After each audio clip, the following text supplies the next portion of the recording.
बिस्मिल्लाहिर्रहमानिर्रहीम। अल्लाहु अकबर कबीरा वल्हम्दुलिल्लाहि कसीरा व सुबहानल्लाहि बुकरतम व असीला।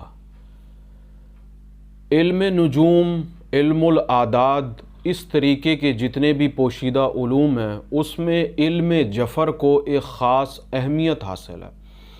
और इन तमाम उलूम को मैं ये कहूँगा कि ये आसान तो नहीं है। हर इल्म अपनी जगह एक अहमियत और मेहनत रखता है और एक मेहनत और मुशक्क़त के बाद ही हासिल होता है।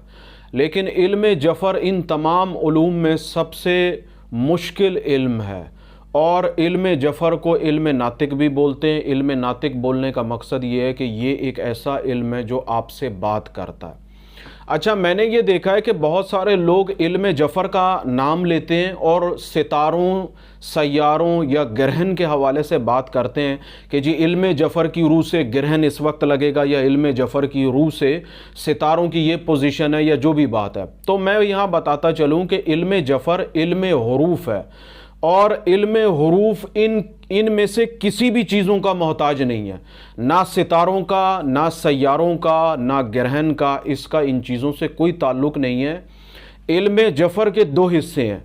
एक हिस्सा आमलियात से वाबस्ता है जिसे इल्म जफ़र में हिस्सा आसार कहते हैं, और दूसरा हिस्सा जो पेशगोइयों से वाबस्ता है जिससे आप इस इल्म से बात करते हैं, वो इल्म का जो हिस्सा है वो हिस्सा अखबार कहलाता है। तो आज जो मेरा मकसद है वो इसी हिस्सा अखबार से मुताल्लिक़ है।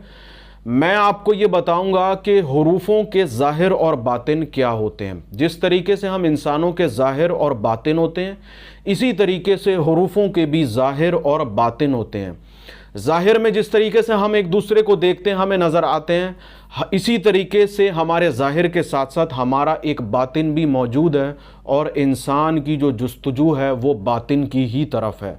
वो जानना चाहता है कि किसी इंसान के बातिन में क्या है। इसी तरीके से इस इल्म में हम ये जानना चाहेंगे कि हुरूफों के बातिन में क्या है। और इस इल्म को इल्म मवक्कलात भी कहा जाता है।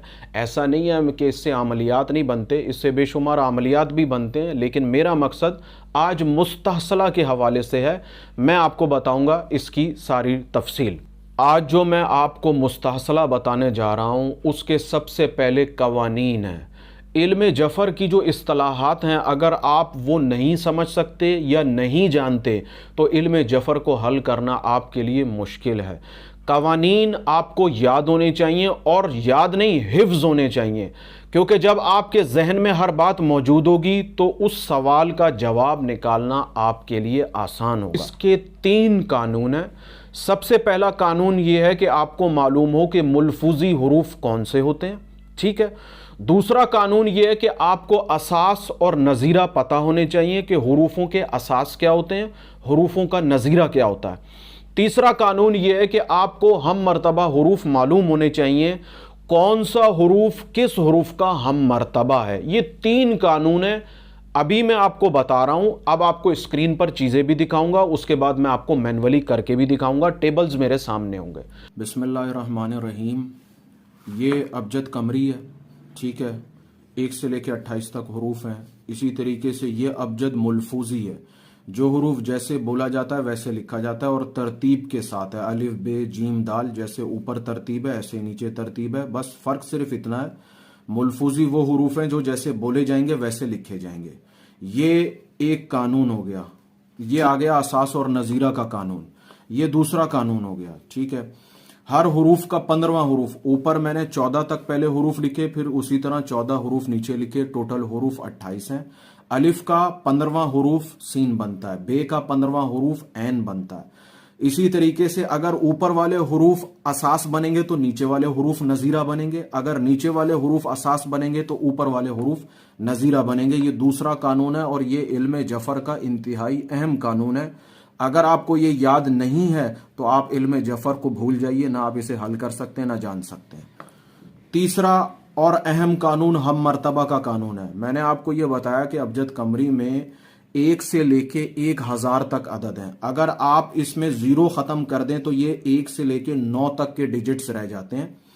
तो जो डिजिट जितने अदद के हिसाब से जो हुरूफ बनता है वो उसके आगे लिखा हुआ है। जैसे मैंने मिसाल दी थी, अलिफ का भी अदद 1 है, ये का अदद 10 है, 10 में से 0 खत्म किया तो ये भी 1 हो गया। इसी तरह काफ का अदद 100 है, 100 में से 0 खत्म किया तो ये भी 1 हो गया। इसी तरह गैन के अदद जो है वो 1000 है, 1000 में से आपने 0 खत्म किए तो ये भी 1 हो गया। इसी तरीके से ये सारे हुरूफ हम मर्तबा हुरूफ कहलाएंगे। से अगर आप पहले को देखें तो अलिफ, ये, काफ, गैन ये आपस में हम मर्तबा है।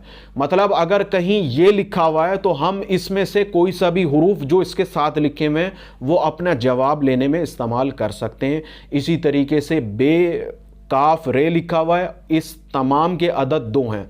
अगर आप पूरी अबजद में से सिफर के हिंसे को ख़त्म कर दे तो बाकी ये 1 से लेके 9 तक बनते हैं। तो हर हुरूफ जिस हुरूफ में आ रहा है, जिस हिंसे में आता है, उसको हम 7 लिख लेते हैं। मिसाल के तौर पे समझा देता हूँ, जैसे कि आप मेरे इस टेबल में 2 लिखा हुआ है, 2 के आगे बे, काफ, रे लिखा है, तो बे के अदद 2 हैं, काफ के अदद 20 हैं, 0 खत्म किया तो इसके अदद भी 2 हो गए। इसी तरह रे के अदद अगर आप देखें तो 200 हैं, अब 200 में से 0 खत्म कर दिए तो इसका अदद भी 2 रह गया। ये इस तरीके से आपस में हम मर्तबा हुरूफ बनेंगे। तो तीनों कानून मैंने आपको समझाए, आपने स्क्रीन पर देखे, ये मैंने आपको थोड़ी वजाहत दी। मजीद मैं अब आपको इसको करके दिखाऊंगा। थोड़ी सी वीडियो लंबी ज़रूर हो रही है, लेकिन मकसद ये है कि मैं हर चीज़ की वजाहत कर दूं, और जो इल्म जफ़र से अफराद शौक़ रखते हैं उनके लिए ये एक नई चीज़ होगी। ये तरीक़ा, ये अमल आपको दुनिया की किसी किताब में नहीं मिलेगा। ये मेरी इल्म जफ़र के हवाले से तहकीक है, और मैं भी इल्म जफ़र का शौक़ रखता हूँ, मुस्तासला हल करता हूँ। इंशाअल्लाह ताला मुस्तासला कैसे हल होगा ये भी मैं आपको बताऊँगा। अभी बात कर रहे हैं हुरूफ़ों के ज़ाहिर और हुरूफ़ों के बातिन। तो आइए अब मैं आपको मैनुअली करके दिखाता हूँ करना क्या है। मैंने आपको सारी वजाहत दे दी है, अब मैं आपको लिख के दिखा रहा हूँ। ठीक है, इल्म जफ़र का हिस्सा जो है वो अखबार है। ठीक है, अब पहली मिसाल ले लेते हैं। सबसे पहली मिसाल मैं ले रहा हूँ लफ्ज़ आदम की, अलिफ, दाल, मीम। तो लफ्ज़ आदम के बातिन में क्या है, सबसे पहले हम क्या करेंगे, ये पहले ही हुरूफ अलग-अलग हैं, अगर कोई जुड़े हुए होंगे तो सबसे पहले हम उनको अलग करेंगे। उसकी भी एक मिसाल मैं ले लेता हूँ। तो सबसे पहले हमने इसको मुलफूज़ी करना है। ठीक है, मुलफूज़ी करने के लिए जो हुरूफ जैसे बोला जाता है वैसे लिखा जाएगा, अलिफ, दाल और मीम। मीम, ये मीम, ये मैंने आपको पहले भी दिखाया था। ये मुलफूज़ी की अबजद है, अलिफ, दाल, मीम, जो हुरूफ जैसे बोला जाता है वैसे लिखा जाता है। इसकी तस्वीर भी मैंने आपको दे दी है। ठीक है, तो मुलफूज़ी हुरूफ लिख लिए, फिर इन मुलफूज़ी हुरूफों को जुदा जुदा करके लिखा मैंने, अलिफ, लाम, फे। ठीक है, फिर आ गया दाल, अलिफ, लाम, फिर आ गया मीम, ये मीम। ठीक हो गया। अब क्या करना है, अब इसकी तखलीस करनी है। तखलीस से मैंने आपको पहले बता दिया था, तखलीस से मुराद है एक हुरूफ एक ही मरतबा आएगा, वो रिपीट नहीं होगा। अब मैं दोबारा लिख रहा हूँ, अलिफ, लाम, फे, फिर आ जाएगा दाल, फिर अलिफ लाम नहीं आ सकता क्योंकि ये मैं पहले ले चुका हूँ, फिर आ जाएगा मीम, और उसके बाद आ जाएगा ये। ठीक है, फिर ये वाला मीम नहीं आएगा क्योंकि मैं पहले मीम ले चुका हूँ। ये तखलीस हो गई, एक हुरूफ एक ही मरतबा आएगा। तखलीस कर लेने के बाद जवाब के हुरूफ लेने, तो मैंने अलिफ का हम मरतबा काफ ले लिया, लाम एज इट इज़ ले लिया, फ़े का मैंने हम मरतबा हे ले लिया, दाल और मीम ऐसे ही आ गए, और ये का नज़ीरा मैंने खे ले लिया। ठीक है, अब इसको तरतीब देना है। तरतीब किस तरीके से देना है, ये क्या लफ्ज़ बनते हैं, देखें ये मैंने तो आपको बहुत जल्दी बनाकर दिखा दिए क्योंकि मेरी प्रैक्टिस है। आपने इस पर गौर व फिक्र करना है और ये तलाश करना है कि ये क्या लफ्ज़ बन रहा है। तो अब मैंने गौर व फिक्र किया तो इस पर क्या लफ्ज़ बन रहा है, मैंने आखिर वाला खे ले लिया, ठीक है, और काफ लाम ले लिया, तो ये लफ्ज़ बनता है खल्क। और ये जो लफ्ज़ है हे दाल मीम, ये बनता है हमद। इसका मकसद है ये जवाब बनता है खल्क और ये बनता है हमद, यानी कि हज़रत आदम अलैहिस्सलाम की जो तख्लीक है उसके बातिन में खल्क हमद अपनी हमद के लिए पैदा किया। ये इसका जवाब है। जब आप जवाब निकालेंगे तो कवानीन आपके जहन में होने चाहिए और साथ साथ आप इस पर गौर व फिक्र इख्तियार करें कि ये क्या लफ्ज़ बनता है। अब आते हैं दूसरी मिसाल की तरफ। मैं एक दूसरा लफ्ज़ ले रहा हूँ, रूह, ठीक है। अब सबसे पहले हमने इसको मुलफूजी करना है, ठीक है। मुलफूजी का तरीका वही है जैसे बोला जाता है वैसे लिखा जाता है। तो रे अलिफ रे, वाव अलिफ वाव और हे अलिफ हा, ये लफ्ज़ हो गया रूह। फिर इसको जुदा जुदा करके लिखा, रे अलिफ वाव अलिफ वाव और हे अलिफ, ठीक है। फिर आपने इसकी तखलीस करनी है। तखलीस का तरीक़ेकार यही है, रे एक दफ़ा अलिफ फिर वाव, फिर अलिफ वाव नहीं लेंगे और फिर हे ले लेंगे और फिर अलिफ नहीं लेंगे क्योंकि ये हम पहले ले चुके हैं। तो ये लफ्ज़ बनता है ये। अब आपने इसका जवाब निकालना है। जवाब के लिए उसी तरीके से आपने गौर व फिक्र इख्तियार इख्तियार करना है कि ये चार लफ्ज़ मिलके या तो कोई एक लफ्ज़ बन रहा है या दो दो लफ्ज़ मिलके कोई दो लफ्ज़ बन रहे हैं, जिससे आपकी रूह का बातिन मालूम होगा।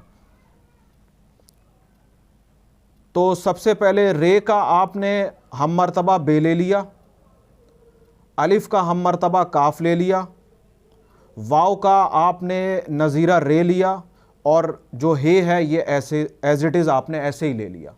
तो ये क्या लफ्ज़ बनता है, आप इस पर गौर व फिक्र इख्तियार करें तो ये बनता है रब, यानी कि रे और बे लेने के बाद ये बनता है रब और ये बनता है हक। तो ये लफ्ज़ बनता है रब हक। रूह के अंदर जो है वो रब हक का बातिन पोशीदा है, ठीक है। इस तरीके से ये दूसरी मिसाल हो गई। अब एक नाम ले लेता हूँ, आप इस तरीके से नाम भी ले सकते हैं और जब आप नाम लेंगे तो नाम माए वालदा लेंगे। ये मैंने आपको तफसील के साथ पहले बताया, फिर मैंने आपको ये करके दिखा दिया। जब आप इस पे प्रैक्टिस करेंगे, मश्क करेंगे तो आपके लिए भी इसको जानना इंतहाई आसान हो जाएगा। ये इल्म जफ़र है और ये इल्म जफ़र इंतहाई मुश्किल इल्म है। जो लोग इसका शौक़ रखते हैं वो इसको बखूबी जानते हैं कि इसमें पेचीदगियाँ बहुत ज़्यादा हैं। मैंने आपको आसान से आसान चीज़ करके दिखाई है और समझाई है। तो अगर इसके हवाले से आपका कोई सवाल हो, आप कुछ बात जानना चाहें, आप मुझे कमेंट कीजिए, मैं इंशाअल्लाह ताला ज़रूर उस हवाले से बताऊंगा। अल्लाह ताला की बारगाह में आजिज़ाना दुआ है, अल्लाह ताला हमें इस इल्म का फैज़ अता फ़रमाए, इस इल्म को समझने की भी तौफ़ीक़ अता फ़रमाए। आमीन सुम्मा आमीन।